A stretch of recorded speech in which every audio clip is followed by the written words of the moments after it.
Dizem que o passado é um fantasma que vive no presente. Para alguns, é uma memória doce. Para outros, é um fardo pesado, um eco constante de dor e traição que se recusa a se calar. Esta é a história de uma mulher que, por muitos anos, carregou esse peso. Uma história sobre o preço que se paga pela mágoa e a liberdade que só o perdão pode conceder. Havia uma vez uma mulher chamada Ana.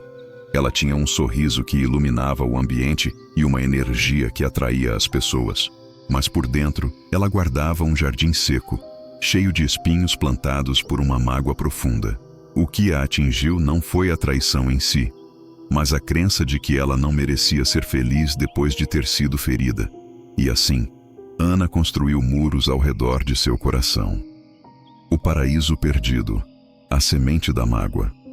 Para entender o tamanho da ferida, é preciso primeiro compreender a profundidade do laço. A história de Ana e Sofia não começou com mágoa, mas com risos infantis e promessas de para sempre. Elas se conheceram aos 7 anos, no primeiro dia de aula, e se tornaram inseparáveis. Suas vidas eram um emaranhado de memórias compartilhadas. As tardes no balanço da praça, as fugas secretas para o cinema, as noites em claro trocando confidências sobre o primeiro amor. O vínculo entre elas era uma tapeçaria de risos, lágrimas e uma confiança cega. Ana acreditava que, não importava o que acontecesse, Sofia estaria sempre lá, um pilar inabalável em seu mundo. Elas eram a extensão uma da outra, completando frases, antecipando pensamentos. A vida adulta chegou, e com ela, a realidade das carreiras, das responsabilidades. Ana se tornou uma designer gráfica apaixonada, com um talento único para transformar emoções em imagens. Sofia seguiu um caminho mais pragmático, no mundo corporativo, onde a competitividade era a moeda de troca. Mesmo em caminhos diferentes, a amizade resistia. Até que a serpente da inveja, silenciosamente, entrou no paraíso delas. A traição veio de forma sutil, mas destruidora. Não foi uma grande briga, mas uma série de pequenas deslealdades, culminando em um ato de egoísmo por parte de Sofia. Em um momento de fraqueza, Sofia traiu a confiança mais profunda de Ana, usando uma de suas ideias mais íntimas e pessoais para se beneficiar em uma apresentação de trabalho. A revelação veio por terceiros, e a traição doeu mais do que a dor em si. Doeu a quebra daquele pilar, a sensação de que o mundo que Ana conhecia era, na verdade, uma miragem. A amizade se desfez em um único encontro, com palavras duras e lágrimas silenciosas. Ana se sentiu humilhada, exposta e, acima de tudo, incompreendida. Sofia, incapaz de admitir o erro, virou as costas, deixando Ana com a única companhia da dor. A traição não era apenas uma lembrança. Era um roteiro que ela assistia repetidamente em sua mente. Cada detalhe, cada palavra. A traição não era apenas uma ferida. Era um poço fundo de ressentimento que ela cavou e no qual se deitou. A vida sob o fardo, o preço da mágoa. O peso da mágoa não se manifesta apenas em pensamentos tristes. Ele se enraiza na alma e se manifesta no corpo. Para Ana, ele se tornou uma dor crônica nas costas, uma tensão constante no pescoço e um cansaço que nenhum sono resolvia. O maxilar rangia à noite. Os ombros se tornaram duros como pedras. Ela vivia sua vida, sorria, trabalhava, mas sempre com o freio de mão puxado. Ela acreditava que, ao manter a raiva, estava de alguma forma punindo a pessoa que a feriu. Mas, na realidade, a única pessoa que ela estava punindo era a si mesma. Sua mente, um palco para a peça que se repete incessantemente, a forçava a reviver a cena do confronto, a ouvir as palavras frias de Sofia. A cada nova tentativa de se aproximar de alguém, a voz da mágoa sussurrava: "E se te traírem de novo?" A mágoa se tornou uma sombra que a seguia, manchando cada experiência, envenenando cada alegria. O fardo da mágoa se manifestou em todos os aspectos de sua vida. Em suas relações, ela se tornou cínica. Um elogio genuíno era interpretado como falsidade. Uma gentileza, como uma segunda intenção. Ela afastou amigos que tentavam se aproximar, com medo de ser ferida novamente. A solidão se tornou sua companheira. O trabalho, que antes era uma fonte de paixão e criatividade, se tornou uma prisão. O brilho em seus designs se apagou, e ela se viu apenas executando tarefas, sem alma. A mágoa a estava sufocando, drenando sua energia, transformando-a em uma casca vazia. O ponto mais baixo foi a desconexão total de sua espiritualidade. Onde antes ela via um universo de possibilidades, agora via um mundo caótico e injusto. Ela se sentia abandonada por um Deus que permitiu que tal dor acontecesse. Ela se sentia, de certa forma, merecedora do sofrimento. Ela acreditava que, ao se apegar à dor, estava de alguma forma honrando a si mesma. O que ela não entendia é que a mágoa não era sua armadura, mas sim sua corrente. Parte 3. O grito da alma e o encontro com a guia, o despertar. O ponto de virada veio em um período de grande esgotamento. Não foi uma epifania, mas um colapso lento e doloroso. Em uma noite, a dor física e emocional se tornou insuportável. Ela chorou, não apenas pela traição, mas por todos os anos que perdeu. E no auge de sua exaustão, ela sussurrou uma oração que não vinha de anos de prática, mas de um lugar desesperado. Por favor, me ajude. Eu não aguento mais.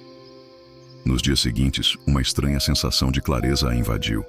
Ela sentiu uma necessidade de buscar ajuda, não apenas para a dor física, mas para a dor na alma. Foi então que ela se lembrou de uma senhora, Eliana, que uma amiga havia mencionado. Eliana era uma curadora de almas, uma terapeuta holística que trabalhava com perdão e cura interior. Ana a procurou, e a primeira conversa delas foi o começo da libertação. Eliana a ouviu com paciência, sem julgamento. Ana, disse a mentora, você acha que, ao não perdoar, está sendo forte. Mas, na verdade, é o oposto. A mágoa te enfraquece. O perdão, minha filha, é a força dos fortes, pois exige coragem para abrir o coração ferido. Eliana, então, propôs um caminho de cura, não como um evento, mas como uma jornada. A jornada interior, as lições do perdão. A jornada de Ana, sob a orientação de Eliana, foi dividida em 5 lições espirituais, cada uma projetada para soltar uma camada da mágoa. Lição 1. O perdão não é esquecimento. Eliana deixou claro. Perdoar não é apagar a memória, mas tirar a dor do comando da história. O perdão é um ato para libertar o prisioneiro, e o prisioneiro, Ana, é você. Lição 2. O luto é o primeiro passo. Antes de perdoar Sofia, Ana teve que se permitir o luto. Eliana a incentivou a escrever sobre sua dor, a chorar, a expressar toda a sua raiva e tristeza. Ana passou semanas em seu diário, escrevendo cartas para Sofia que nunca seriam enviadas, detalhando cada ferida e cada lágrima. Este foi o processo de luto pela amizade perdida e pela pessoa que ela se tornou por causa da dor. Lição 3. O perdão a si mesma. Depois de expressar a dor, Eliana a convidou a fazer a parte mais difícil da jornada, perdoar a si mesma. Ana tinha que se perdoar por ter se permitido ser ferida, por ter nutrido a mágoa por tanto tempo e por ter se tornado prisioneira de uma história que não mais a servia. Eliana a incentivou a escrever uma carta para si mesma, detalhando todas as coisas pelas quais ela se culpava e depois queimar essa carta como um ato simbólico de libertação. Lição 4. O ritual da libertação. Com o tempo, Ana foi guiada a um ritual de libertação. Eliana a levou a um rio calmo. Ela instruiu Ana a pegar uma pedra, segurá-la na mão e colocar nela toda a sua dor, raiva e ressentimento. E em seguida, Ana jogou a pedra na água, observando-a afundar, levando consigo todo o seu fardo. A simbologia do rio levando a dor embora foi um passo fundamental para o processo de cura. Lição 5. O perdão final. Com o coração mais leve, Eliana a convidou a dar o passo final. Perdoar Sofia, espiritualmente. Ana sentou-se em um local tranquilo. Fechou os olhos e, em sua mente, trouxe a imagem de Sofia, não com raiva, mas com uma estranha compaixão. Ela visualizou uma luz branca, pura, que a envolvia e que se estendia até a imagem de Sofia. E em sua mente, ela repetia: eu te perdoo, eu te liberto, eu me liberto. Ela repetiu esse exercício por semanas. Não foi fácil, Havia dias em que ela queria desistir, mas a cada vez ela se comprometia a soltar. Com o tempo, as visualizações se tornaram mais fáceis e a dor no seu corpo começou a diminuir. Parte 5. A nova vida, o florescer da alma. E então, o milagre aconteceu. Em uma manhã, Ana acordou e a dor crônica em suas costas havia desaparecido. Não foi uma cura instantânea, mas uma leveza que ela não sentia há anos. O peso havia sido solto. A raiva não era mais o seu combustível. O passado não era mais a sua âncora. O perdão, Ana descobriu, é a chave para o presente. Ela não era mais a mulher amargurada. Ela era Ana, livre, com um novo sorriso e um coração aberto. Ela se permitiu amar novamente, a confiar novamente, porque ela entendeu que a felicidade de agora não precisava ser penalizada pelos erros do passado. Sua criatividade floresceu e ela começou a trabalhar em um projeto que a apaixonava.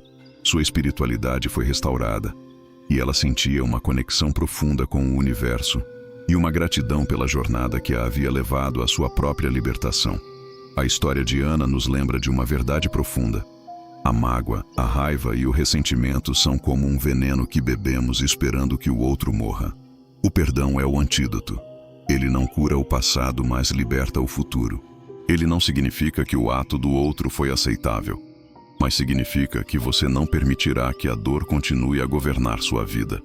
A jornada de Ana nos mostra que o perdão não é um ato de fraqueza, mas o maior ato de força que uma alma pode manifestar. Se você gostou deste formato, não se esqueça de deixar seu like, se inscrever no canal e ativar o sininho. E agora, queremos ouvir você. Qual a maior dificuldade que você encontra no processo de perdoar?